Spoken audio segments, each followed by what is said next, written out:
Shalom, giving all praises, honor, and glory unto Yahweh, Bahashem, Yahushai, Bahashem, Hakodash, double honors unto the elders and apostles of Great Millstone, it will well.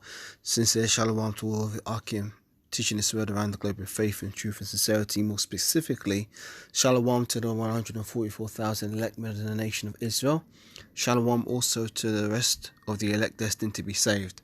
I'm the brother Caliph from the GMS England London Forecasters Camp, back with another lesson to help edify the Lord's elect. I start my lessons by saying that we are the real Hebrew Israelites, and the real Israelites, these so-called Negroes, Latinos, Hispanics, Native Americans, West Indians, West Africans predominantly. However, you will find Israelites that do look like the other nations because we have been scattered amongst all the nations to our various captivities. But if your seed line by your forefathers goes back to the man in the Bible named Israel, then you too are an Israelite no matter what you may look like, because Numbers 1 and verse 18 tells you that your nationality is determined by the lineage of your forefathers. So this lesson I want to do is basically going into the danger of lying or the negative consequences of telling lies and how lies can affect your telling lies to yourself can have a very negative detrimental effect on your personality.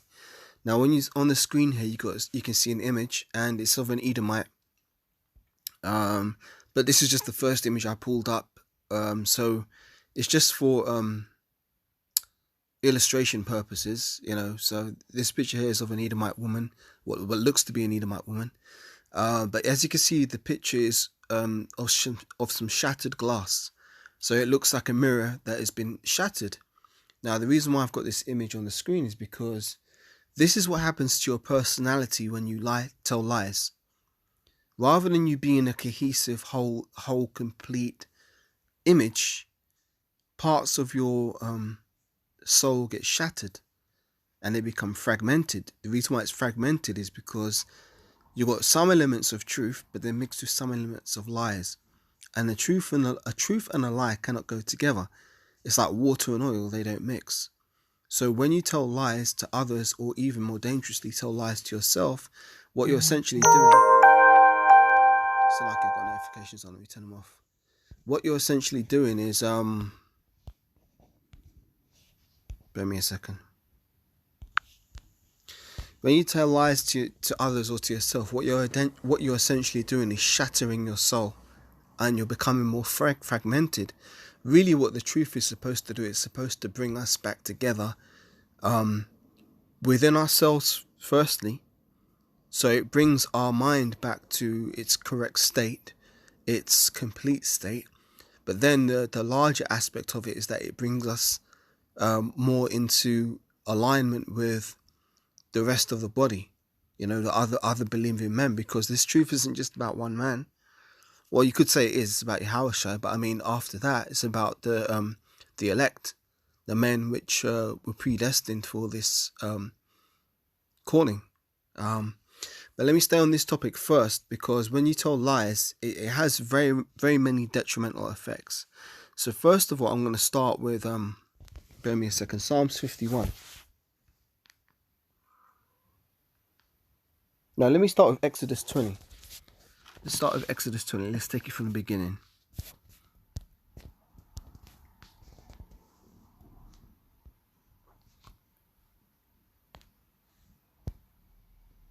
This goes into the 10 Commandments. Now, there's more than 10 Commandments, but these 10 are just a summary of the 613 laws. So let's read this from verse 1. Exodus 20, starting at verse 1, says, "And the Most High spake all these words, saying, I am Yahweh thy God, which have brought thee out of the land of Egypt, out of the house of bondage. Thou shalt have no other gods before me." Right, first of all. "Thou shalt not make unto thee any graven image or any likeness of anything that is in heaven above, or that is in the earth beneath, or that is in the water under the earth. Thou shalt not bow thyself to them, nor serve them, for I, Yahweh, thy most high power, am a jealous power, visiting the iniquity of the fathers upon the children unto the third and fourth generation of them that hate me, and showing mercy unto the thousands of them that love me and keep my commandments." It says, "Thou shalt not take the name of Yahweh thy God in vain, For the Most High God Yahweh will not hold him guiltless that taketh his name in vain. Remember the Sabbath day to keep it holy. 6 days that shalt thou labour, and do all thy work. But the 7th day is the Sabbath of Yahweh thy God. In it thou shalt not do any work, thou, nor thy son, nor thy daughter, nor thy manservant, nor thy maidservant, nor thy cattle, nor thy stranger which is within thy gates. Alright, fine. For in 6 days Yahweh made heaven and earth, meaning 6,000 years. Because the day with the Lord is as 1,000 years, and 1,000 years is as a day. And it was Yahweh Shai and the Elohim that fulfilled the will of the Most High to bring everything into existence. Anyway, not to divert onto that topic, staying on this one. It says, for in 6 days Yahweh made heaven and earth, the sea and all that is in them, and all that in them is, and rested the 7th day, wherefore Yahweh blessed the Sabbath day and hallowed it. Honour thy father and thy mother, that thy days may be long upon the land which Yahweh thy God giveth thee. Here we go. Thou shalt not kill, thou shalt not commit adultery, thou shalt not steal. Here's the important point. Verse 16. Thou shalt not bear false witness against thy neighbour. So that basically means thou shalt not lie. And it says, and thou shalt not covet thy neighbour's house, thou shalt not covet thy neighbour's wife, nor his manservant, nor his maidservant, nor his ox, nor his ass, nor anything that is thy neighbour's. So you're not supposed to be looking after what your neighbour has and desiring it for yourself, because that's covetousness. But the point I wanted to make is that thou shalt not bear false witness, because that goes into lying. Now, there's different ways you can lie. You can lie to yourself, or you can lie to others. Or, unfortunately, you can be a sad soul that ends up doing both of those things. And the Most High hates lies. So, jumping from Exodus, we're going to go into Revelation.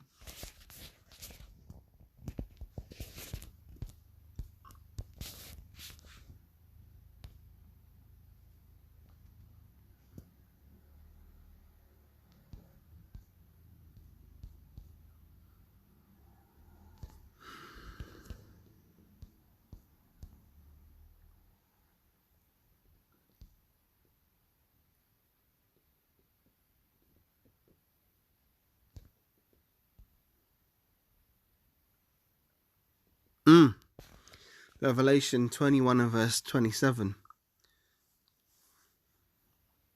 Let's start from verse 25. Revelation 21 and 25. This is talking about the kingdom of heaven. It says, and the gates of it shall not be shut at all by day, for there shall be no night there. So when we're in our rulership, our kingdom is upon the earth.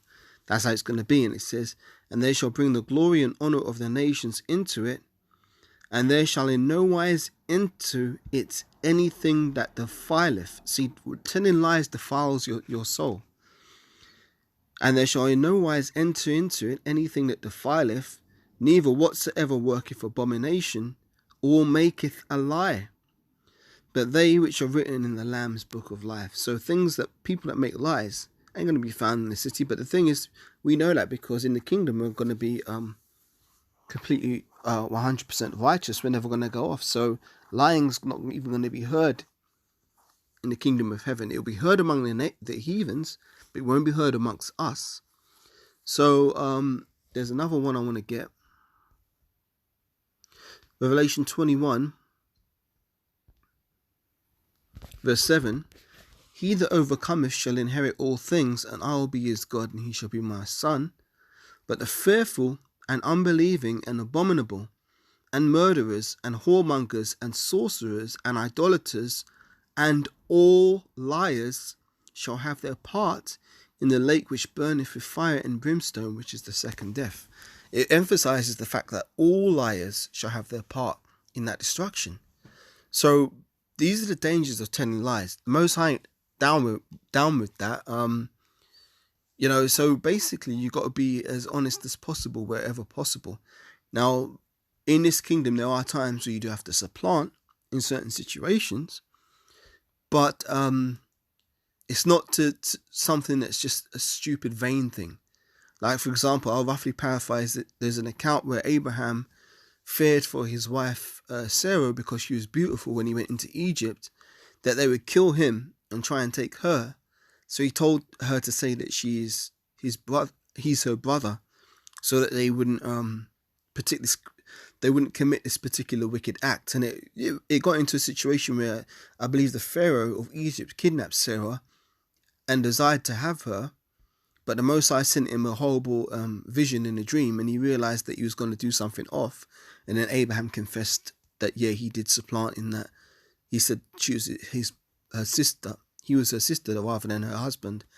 But that's, there's certain situations where you have to supplant, and it's not, done with any foolish, vain intentions, but for the most part, we have to be as honest as possible as we can be, especially when it comes to dealing with brothers, and especially when it comes to us dealing with ourselves, and even more importantly, when it comes to dealing with Yahweh B'Hashem Yahushai.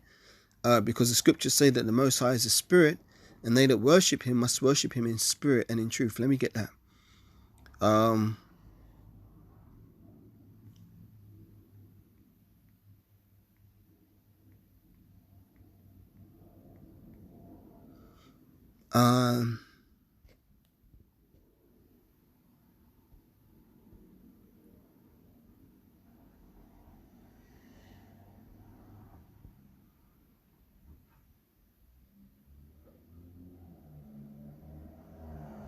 Yeah, this is John 4:24.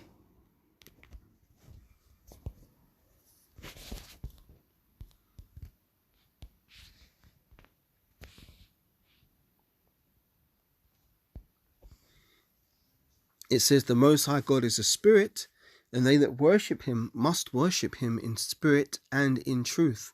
So you can't come to the Most High claiming that you're going to worship him and being a liar. The Most High ain't feeling that. Now we're going to go to Psalms 51, and then I'm going to go back to that image and break it down, and Lord willing bring out a few more precepts as to why I'm talking about this issue and had that particular image to demonstrate. Psalms 51.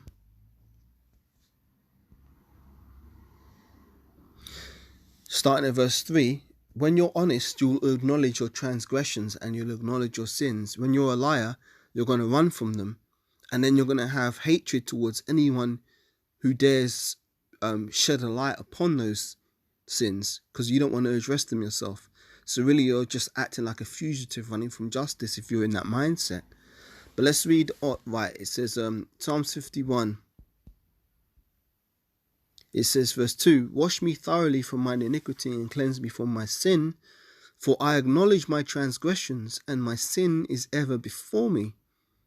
Against thee only have I sinned and done this evil in thy sight, that thou mightest be justified when thou speakest, and be clear when thou judgest.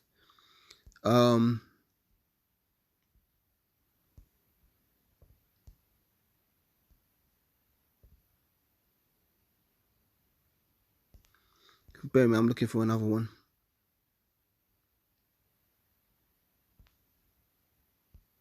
Verse 6, that's the one I want. Psalms 51 verse 6 says, behold, thou desirest truth in the inward parts, and in the hidden part thou shalt make me to know wisdom. That's exactly what I wanted. Psalms 51 verse 6, behold, thou desirest truth in the inward parts, and in the hidden part thou shalt make me to know wisdom. So the Most High desires truth within a person, in the depths of their soul. The Most High needs that truth there at their core. Because if the person doesn't have that, what they're going to be doing is they're going to be going through life looking like this, where they're not really a cohesive image. Now the word cohesive, let's just bring that out for edification's sake.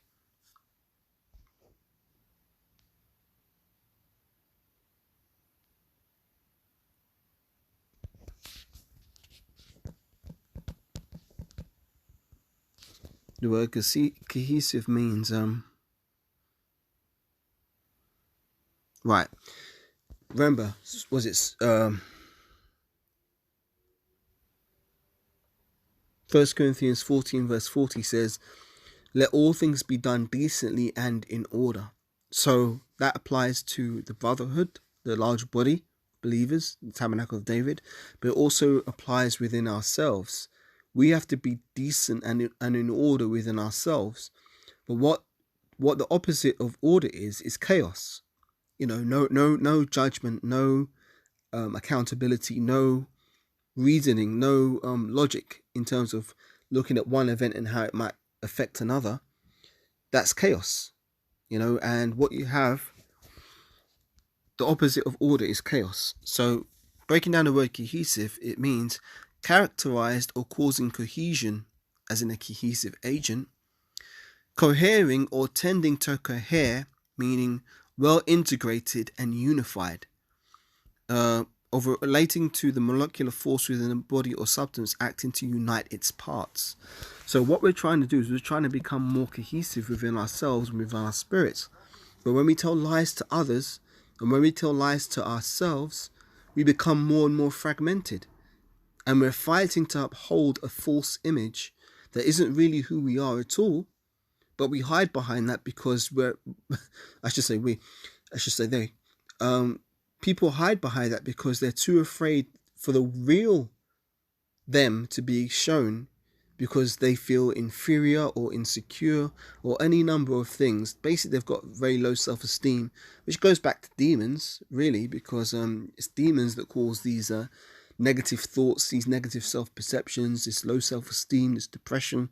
All those things are caused by spirits that can plague a person. Now, the way to overcome those spirits is to be more truthful and to not be afraid to be who you are, in the sense that you're trying to become the best version of yourself, rather than hiding behind a false mask. You're presenting to the world and to the Most High the true reflection of yourself, and when you do that, you become stronger as a person.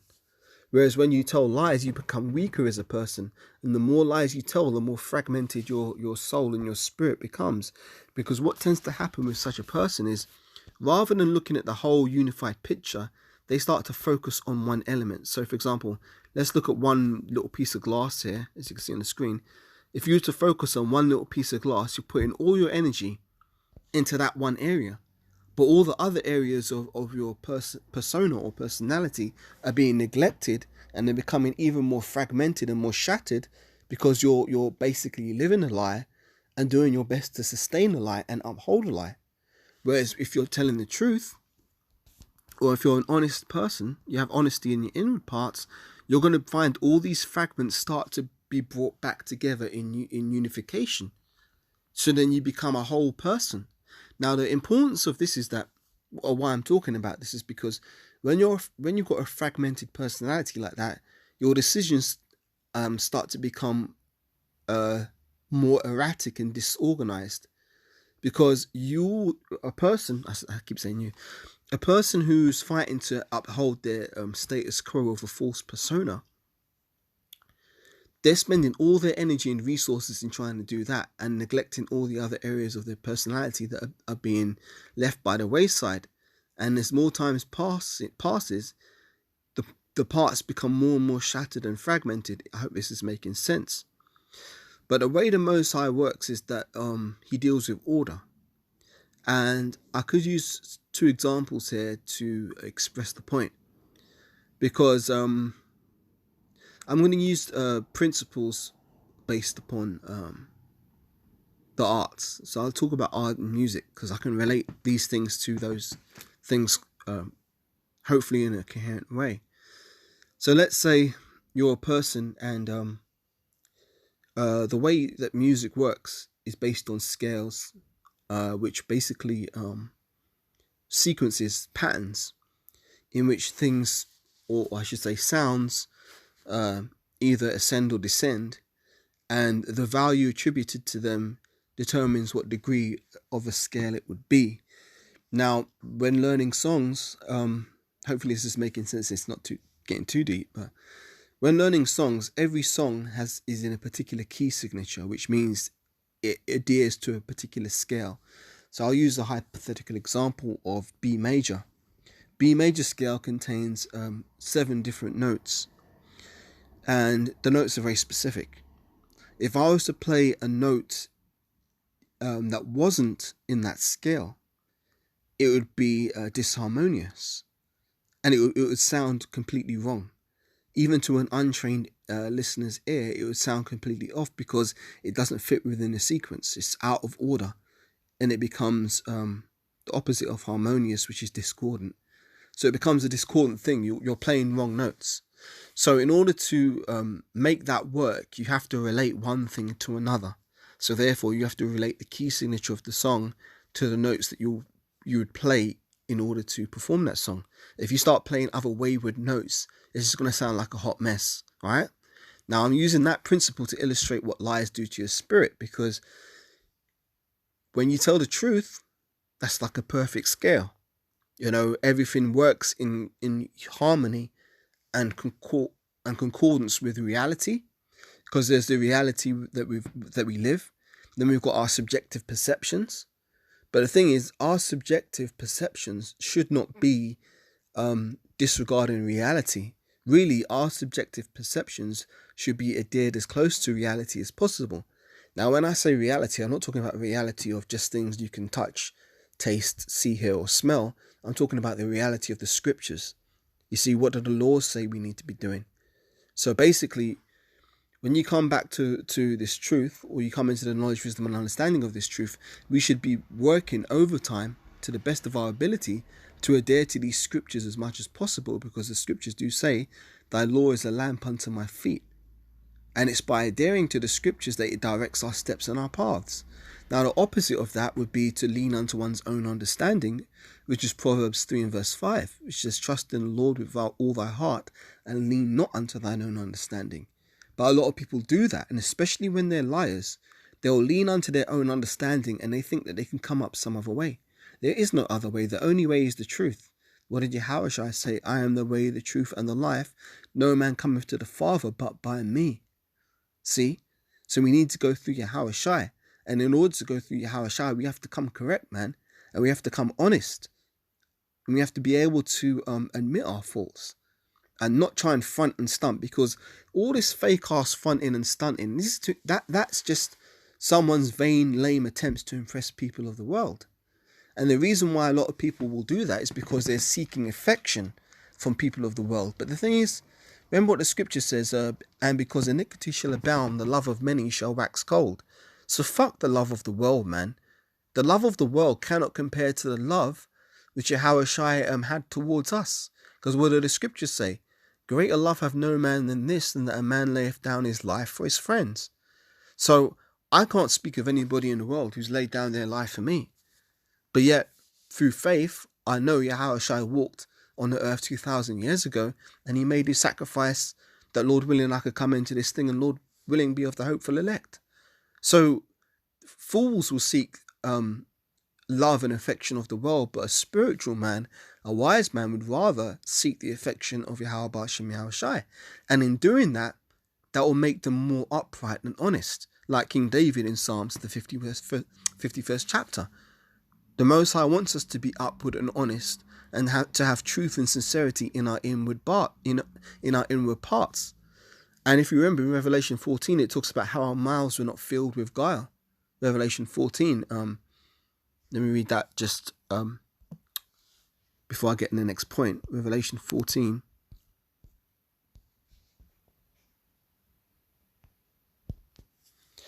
"And lo, I looked, and lo, a lamb stood on Mount Zion." Now that represents Yahushua. Yahushua is the lamb. Mount Zion represents the government of Israel, which is the monument of the Most High, to Zion 1. And with him 144,000, that would be the men spoken of in Revelation, the 7th chapter. 12,000 men from each of the 12 tribes of Israel, making 144,000, having his father's name written in their foreheads, meaning that they're sealed with the mark of exemption, which is the Thawah, rather than the mark of destruction, which is the MOTB. "And I heard a voice from heaven, as the voice of many waters, and as the voice of great thunder. And I heard the voice of harpers harping with their harps." So that's this song being sung. This truth, this gospel being preached unto the ends of the earth in the last days, which is what we're now in. "And they sung, as it were, a new song before the throne and before the four beasts and the elders. And no man could learn that song but the 144,000 which were redeemed from the earth." Here's the point. "These are they which were not defiled with women," meaning other doctrines, because getting involved with other doctrines and philosophies, that defiles you, man. Just like telling lies defiles you, man. "These are they which follow the Lamb whithersoever he goeth." These were redeemed from among men, being the first fruits unto the Most High God and to the Lamb. And here's the point: and in their mouth was found no guile, for they are without fault before the throne of the Most High God. So let's get into that word guile. Bear me.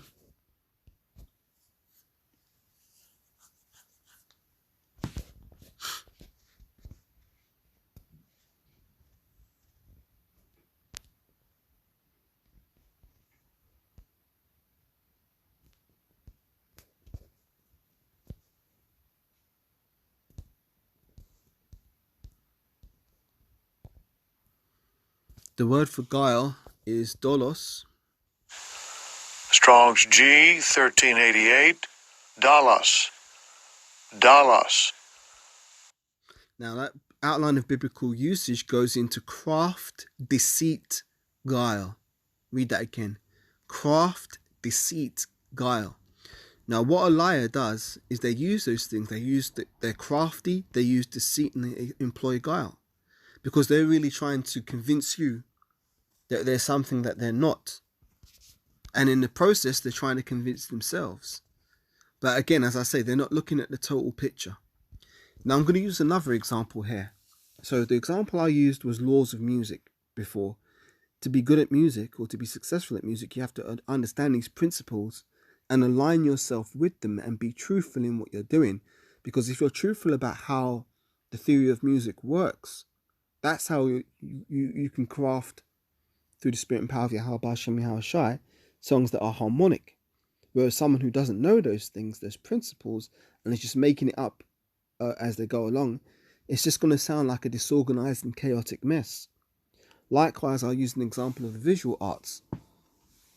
If you want to draw a human body or a body or people in the street or whatever, you have to look at the bigger picture and make everything relate. For example, a 5-year-old child might draw a picture of their parents at school, and the parents got a huge head and a tiny body. So the head is proportionately twice the size of the rest of their body or some other such nonsense. Well, the picture's not really going to work because things are out of proportion. So in order to become a good visual artist, you have to start relating things, one thing to another. So you have to realize, okay, a person's head is smaller than their torso, and a person's little finger is smaller than their arm, for example. And when you start to align these things, one element relating to another, like you're looking at the proportion of the head, and you can relate it to the size of the body, then the drawing starts to look more like an actual figure. Or furthermore, going a step further, you get into perspective, where you're thinking, okay, well, how does this person's figure relate to the horizon line? And basically, when you have the horizon line and you set the figure there, you can then start to think, okay, well, what's the distance between this person and that chair at the end of the room? Or what's the distance between this person and that window, which is in the foreground? Because you have, you can break it down into 3 layers: foreground, middle ground, and background. So, and then it gets deeper because you can get into things such as foreshortening and other stuff. But not to get too technical, my point is that if you want to make a picture that makes sense, it has to make sense. So therefore, it has to adhere to the rules and principles that govern the way we see. Now, one of the rules and principles that governs the way we see is that objects that appear closer to us will appear larger, and objects that are further away from us will appear smaller. That's a basic rule of how the Most High has designed space to work. When I say space, I mean space between objects. I'm not talking about the stars out there and stuff. I could be, because you could relate it to a larger scale, but I'm talking about smaller scale. So like, for example, let's imagine you've got a table and there's a coffee cup on it and there's a flower pot behind the coffee cup. To be a successful visual artist, you've got to think about what's the distance of space between the cup in the foreground and the plant in the middle ground and the window at the back of the background. You start to relate these elements. Now, my point is that there's threads that connect all these things. And in order to be successful in each of the disciplines I just described, you have to take things as a totality. You have to look at the total thing. You have to look at the bigger picture and relate things as they are in reality to make it work. It's the same with our personality. So, lucky, that's been a bit of a long-winded explanation to get to the point that I wanted to make. But when you're lying, you're deceiving yourself, and you're becoming more and more fragmented and more disjointed to where you can't even tell why you do the things you do because you're bugged out, essentially. You're making all these kind of wayward decisions and not understanding why you're even making them because you're trying to cover up another lie. And you don't even know why you told that lie in the first place. So you're getting desperate and you're making up more lies to cover your shit. And it doesn't work. You know, that only leads to a life of stress, no peace, you know, no soundness. You know, it's just a broken, fucked up, disjointed life, which ultimately is going to culminate in your destruction. Because really you're dying day by day by living a liar's life.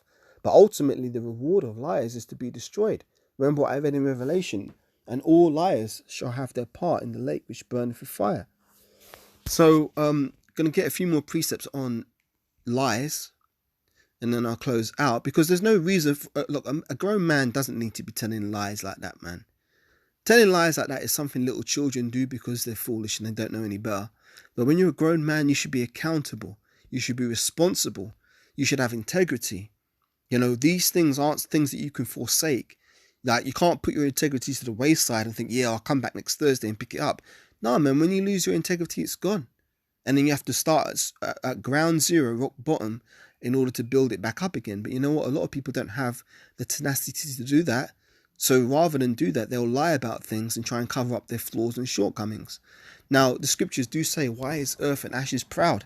Because that goes into pride. You know, when you start to think that you're more than you really are, and you start to believe in your own bullshit, you start to get gassed off your own shit that you're spewing, that leads into pride. So it's a very dangerous thing, man. It's a very slippery slope, man. Very, very slippery slope. So get a few more precepts and I'll close out. Bear me a second, just pull in some here.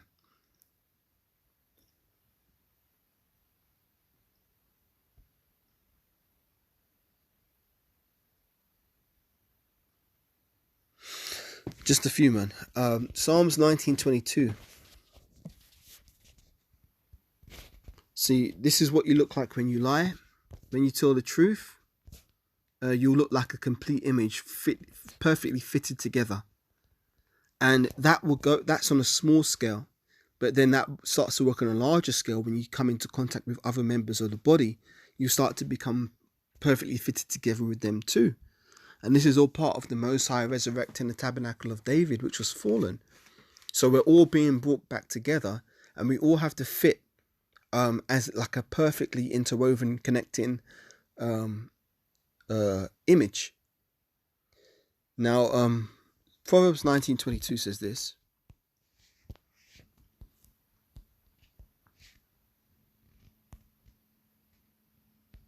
Proverbs 19:22 says,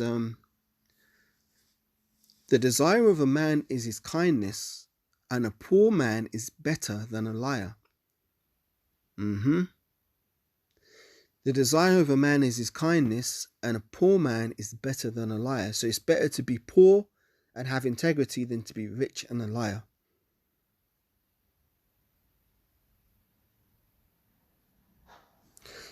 Proverbs 13 verse 6, just a quick one. It says, verse 5 actually, every word of the Most High God is pure. He is a shield unto them that put their trust in him. See, when you tell the truth and you trust in the words of Yahweh Hashem Yahushai, the Most High starts to defend you, man. You don't have to defend yourself, because the Most High will fight for you. Whereas a liar is thinking, oh, I've got to cover my tracks. I can't be found out in this lie. I've got to do this and I've got to do that. Well, guess what? Verse 6 says, add thou not unto his words, lest he reprove thee, and thou be found a liar. Read that again. Verse 5 and 6. Proverbs 35 and 6 again. Every word of the Most High God is pure. He is a shield unto them that put their trust in him. Add thou not unto his words, lest he reprove thee, and thou be found a liar. So I'm going to get one more precept and close this out. What's this one I wanted? Here we go. This is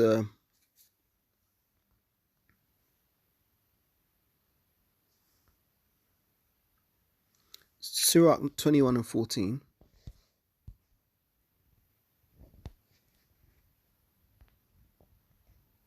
Says this: the inner parts of a fool are like a broken vessel, and he will hold no knowledge as long as he liveth. Let's read up a bit. Verse 13, Sirach 21:13. The knowledge of a wise man shall abound like a flood, and his counsel is like a pure fountain of life. See, a pure fountain of life, that means the water's running. It's constantly flowing. That means there's no, offshoot leaks or breakages in pipes somewhere down the road which can't allow that water to flow. Because that's what a lie would be, like a break in the pipe somewhere that stops the water from gushing out in a pure sense, but it starts trickling out in other places and you get leaks and, in all kind of weird ass places. The opposite of that is that it says the inner parts of a fool are like a broken vessel, and he will hold no knowledge as long as he liveth. Because what is a broken vessel? A broken vessel is like a pot that's shattered. And this comes back into what I was saying about your spirit. When you tell lies to others and you tell lies to yourself, you're like a broken vessel, man. You can't hold no water, and all you're ever going to do is just leak out, man. Leak out. No truth's going to be found there. And until you repent and start being more truthful, the Most High can't mend you. You're just going to be a broken vessel that can hold no water. And what use is a broken vessel that can hold no water? It's going to be cast aside and destroyed. And the Most High will deal with the vessels that can hold water, because the Most High desireth truth in the inward parts. So hopefully that lesson has been edifying and made sense. Going to close it out here. So with that, once again, giving all praises, honor, and glory unto Yahweh, Bahashem Yahweh Shai, Bahashem Rahawadash. Double honors once again unto the elders and apostles of Great Millstone that rule well. Shalom again unto the 144,000 men, the elect men of the nation of Israel. And shalom to the rest of the elect that are destined to be saved. I'm out for this one, and I'll catch you on the next. Shalom for now. Wa abba.